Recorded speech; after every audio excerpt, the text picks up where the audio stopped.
ocurre en esta tierra sin que Dios sepa. Por ejemplo, en estos días de coronavirus te hago una pregunta. ¿Dios sabía que este problema asolaría al mundo, sí o no? Claro que sí. Entonces, ¿por qué no hizo algo para prevenir el problema? Te responderé con un incidente histórico. Aquella noche en el mar de Galilea, cuando la tormenta asustó a los discípulos, pregunto, ¿Jesús sabía que la tormenta iba a llegar esa noche? ¿Sí o no? Claro que sí. Y entonces, ¿por qué les dijo, vamos al otro lado del lago? Bueno, él podría haber evitado el problema, pero cuando Dios permite algo que no es edificador, algo que no es constructivo, cuando Dios permite que venga el dolor, como el dolor que estamos viviendo en estos días, es porque Él tiene algún plan, un plan de crecimiento para su pueblo. Bueno, empecemos entonces hablando del Dios de la historia. Hay mucha gente que no cree en la Biblia y que vive inventando argumentos para probar que la Biblia no dice la verdad. Este es el caso, por ejemplo, cuando hablamos de David, Salomón y la monarquía. Hay muchos críticos que creen que David no existió. O si existió, el reino de David no fue tan grande como lo presenta la Biblia. Sin embargo, el relato bíblico es contundente al afirmar que David y su hijo Salomón fueron los dos reyes más destacados de la historia de Israel. David edificó Jerusalén y Salomón se encargó de expandir el reino de tal modo que hasta celebridades y reyes de otras naciones venían a ver la gloria de Israel. Tal fue el caso de la reina de Saba, que hasta cineastas en nuestros días han escrito guiones para películas basados no solo en la Biblia, sino en la historia. El estudio de hoy presenta un detalle histórico como prueba de la veracidad de la Biblia. Mira, en el primer libro de Samuel, capítulo 17, se narra la historia de la lucha entre David y Goliat. Al principio del capítulo, en los versículos 1 al 3, estamos hablando del capítulo 17, se lee lo siguiente: los filisteos juntaron sus ejércitos para la guerra y se congregaron en Soco, que es de Judá, y acamparon entre Soco y Aseca, en Efes-Damín. También Saúl y sus hombres de Israel se juntaron y acamparon en el valle de Elá, y se pusieron en orden de batalla contra los filisteos, y los filisteos estaban sobre un monte a un lado, e Israel estaba sobre otro monte al otro lado, y el valle entre ellos. Mira la descripción del paisaje para ubicar la guerra o la lucha entre David y Goliat. Ahora, en la primera década del presente siglo, ya a partir del año 2000 para frente, se han realizado dos grandes descubrimientos relacionados con la historia que está relatada aquí en 1 Samuel capítulo 17. Los descubrimientos tuvieron lugar en la frontera filistea con Israel, en los emplazamientos de Kiberet Keiyafa. Kiberet Keiyafa está situada en la Alta Cefala, sobre una colina que bordea el valle de Elá, tal como la Biblia lo dice. Ese valle de Elá está en la ruta de acceso a Jerusalén entre Aseca y Soco, a unos 10 kilómetros de la filistea ciudad de Gat.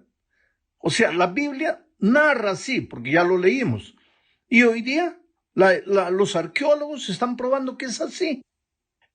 Esta es la ubicación donde el relato bíblico sitúa el enfrentamiento de David y Goliat.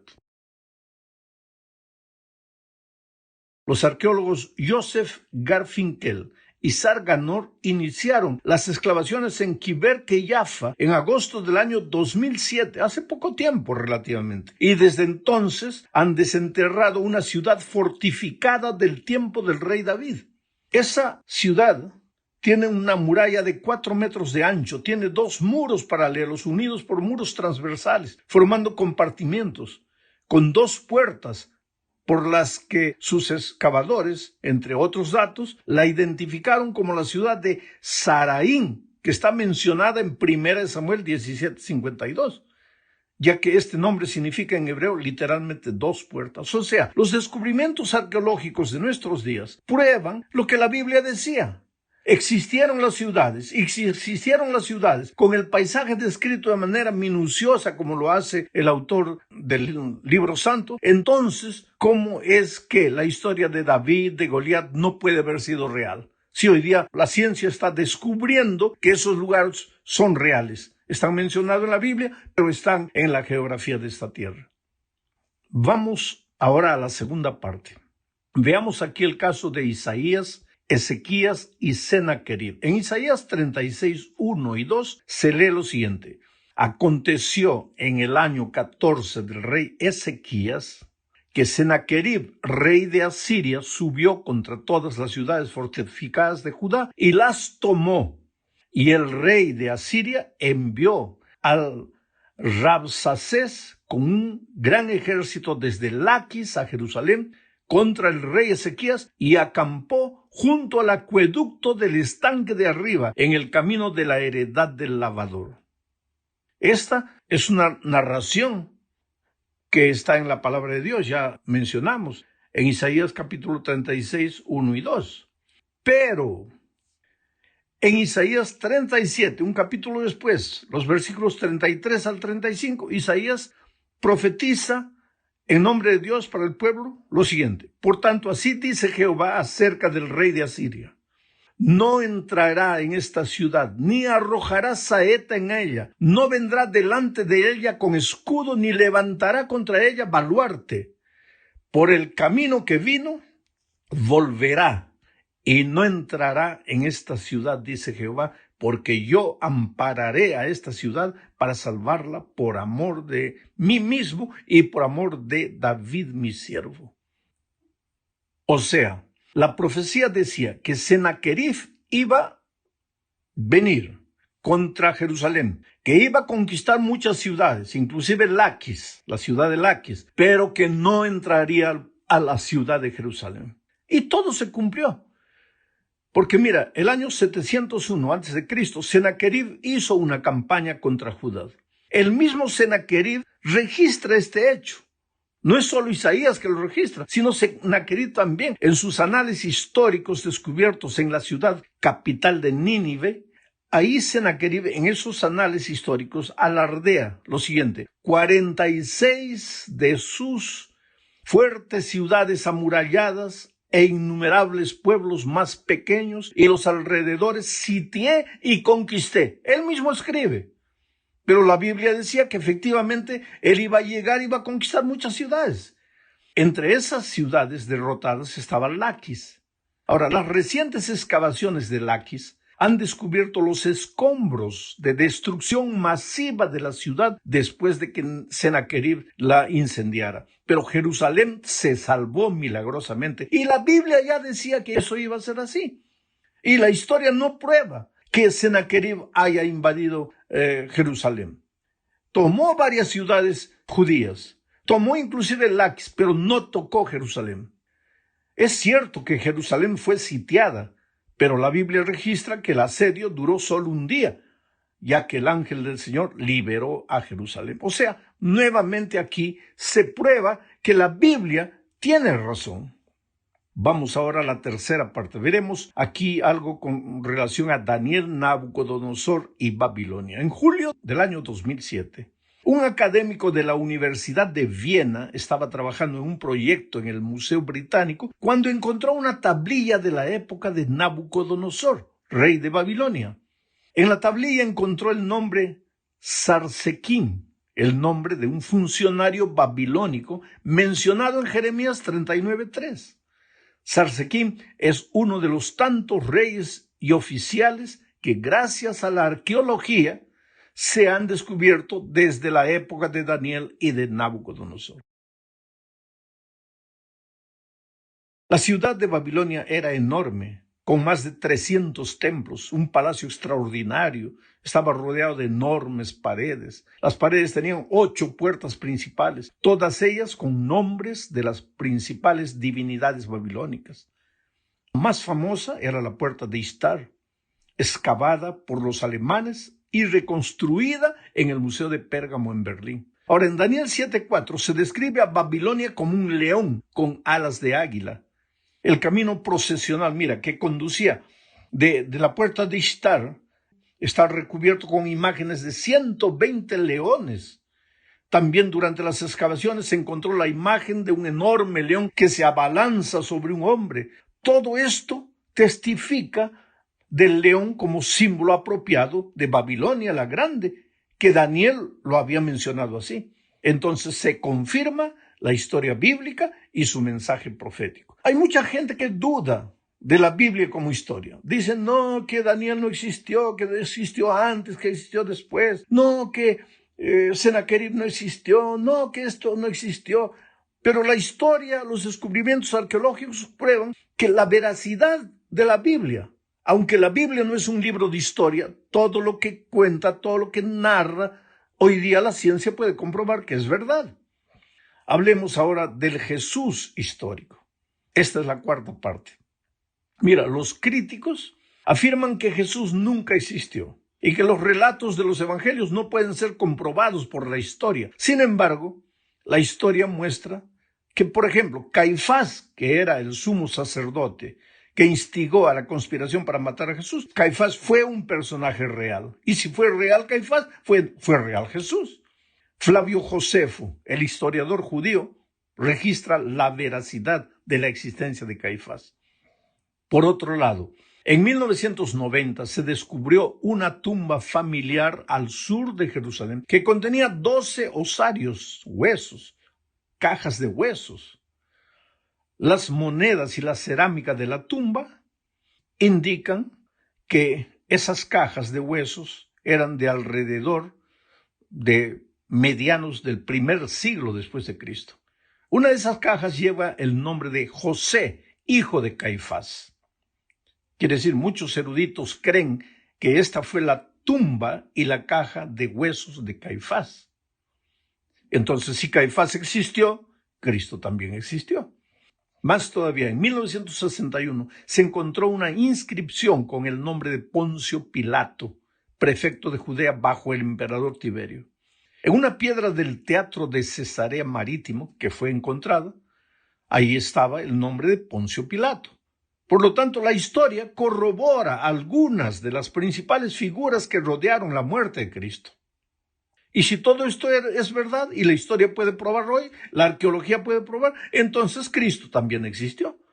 Los historiadores seculares de los 2 primeros siglos también hablaban de Jesús de Nazaret como un personaje histórico, real. Tácito, el historiador romano, escribió de Cristo, su ejecución por parte de Poncio Pilato durante el reinado de Tiberio, y los primeros cristianos en Roma, pues creían no solo en lo que los evangelios decían, sino en lo que los historiadores de aquella época también hablaban.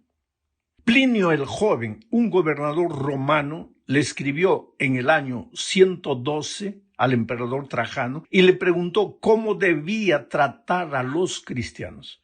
Él describe que los cristianos se reunían en un día determinado antes del amanecer para entonar himnos.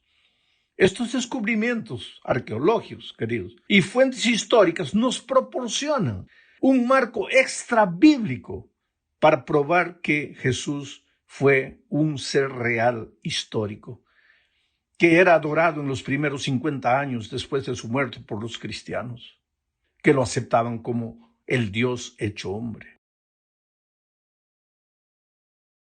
Llegamos al fin de este estudio hablando de la fe. Mira, querido, aunque los descubrimientos arqueológicos prueban que las narraciones bíblicas son verdaderas, aunque los escritores de los primeros siglos también confirman que las verdades bíblicas son así como son presentadas en la palabra de Dios, nosotros no creemos en la Biblia solo por eso. Nosotros fundamentamos nuestras convicciones en la fe. Enoc caminó con Dios sin verlo, sin tocarlo, sin agarrarlo, por la fe.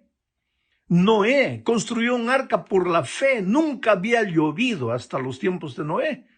Por lo tanto, cuando Noé anunciaba lluvia, todo el mundo pensaba que estaba loco. ¿Cómo va a llover? Porque hasta ese tiempo la tierra se regaba con un vapor que salía de abajo. No caía agua del cielo. Es como decir que yo hoy día me ponga a decir que mañana va a caer billetes de $100 del cielo. Nadie me va a creer. A Noé nadie le creyó cuando decía que iba a caer agua del cielo.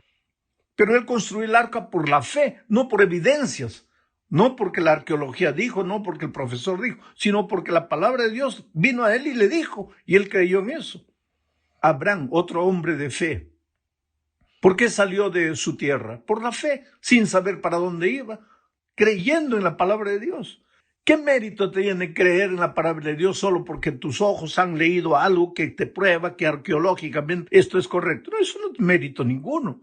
Mérito es creer porque conoces al Señor, porque sabes que Él no te mentiría, sabes que Él no te falla, y creer en su palabra porque su palabra lo dice así. Moisés, Rahab, hombres y mujeres de fe, creyeron en el Señor Jesucristo, creyeron en Dios, creyeron en su palabra. Ahora, querido, la fe no es simplemente creer en algo o en alguien. La fe es actuar en respuesta a eso que tú crees. Porque si tú dices que crees en algo, tienes que responder y responder con tus acciones. Por eso la fe es una fe que trabaja, que obra. Esto es lo que se cuenta como justicia. Son los actos de fe los que cambian la historia. Cada uno de estos actos depende de nuestra confianza en la palabra de Dios. Es por eso que aunque el panorama hoy parece sombrío, aunque humanamente no vemos luz, aunque todo parece irse cuesta abajo, nosotros tenemos que creer que al otro lado del lago brilla el sol. Y tenemos que ir por la fe con Cristo, sin miedo, sin temor. Esta lección trató de mostrarnos, de probarnos que descubrimientos arqueológicos hoy prueban la veracidad de algunos relatos bíblicos. Pero para mí, el propósito de esta lección es llevarme a depositar mi confianza en Dios y creer que aunque mis ojos no vean y aunque mi mente no entienda muchas cosas, Dios está en el control de la vida y yo no tengo que tener miedo de nada, porque aquel que está con Dios, ¿quién podrá tocarlo? Somos omnipotentes cuando estamos escondidos debajo de la omnipotencia divina. Nuestra omnipotencia no es